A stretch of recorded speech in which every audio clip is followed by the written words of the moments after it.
says that separating from the United Kingdom, but staying part of the European Union, means that Scotland will be independent. And it is, I think, the most dishonest political discourse I've ever seen anywhere in the world.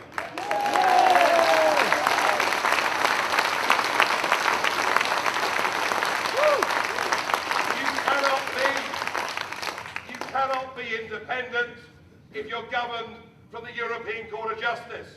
You cannot be independent if you're in the EU's customs union and single market. You cannot be independent if you're governed by Monsieur Barnier and Mr. Juncker.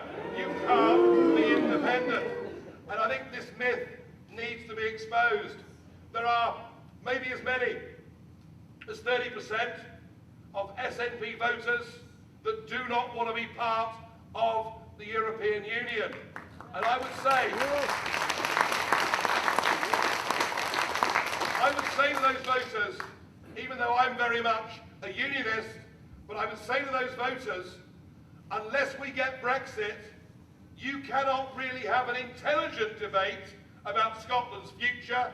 And actually, what you ought to do, folks, in this election, if you're genuinely a nationalist, is desert the SNP, lend your vote to the Brexit Party, let's get out of the European Union, and then have an honest debate about the future of Scotland.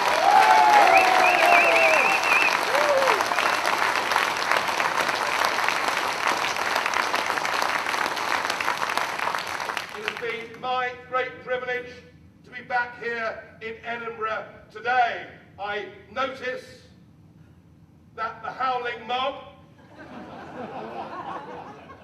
outside is considerably smaller than it was when I was last here a few years ago.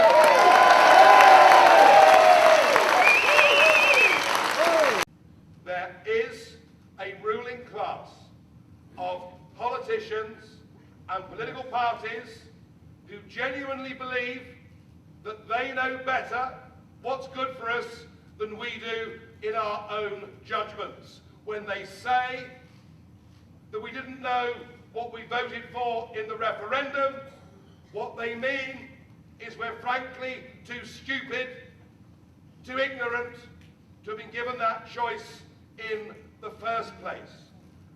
Can you imagine, 3 years on, with the referendum not delivered, can you imagine if in an African country an election had simply been overturned? There would be uproar. Many of those in the liberal elite would now be having a fit of the vapours. They'd be demanding the United Nations be sent in. And yet, it is the arrogance of those elites that now has stopped Brexit from happening. And the reason we do not behave like they do, the reason we would never behave like they do, the reason why I'd never ever have anybody in the Brexit Party speaking or behaving in that manner is because we believe that those generations that went before us made a massive sacrifice for us to be free.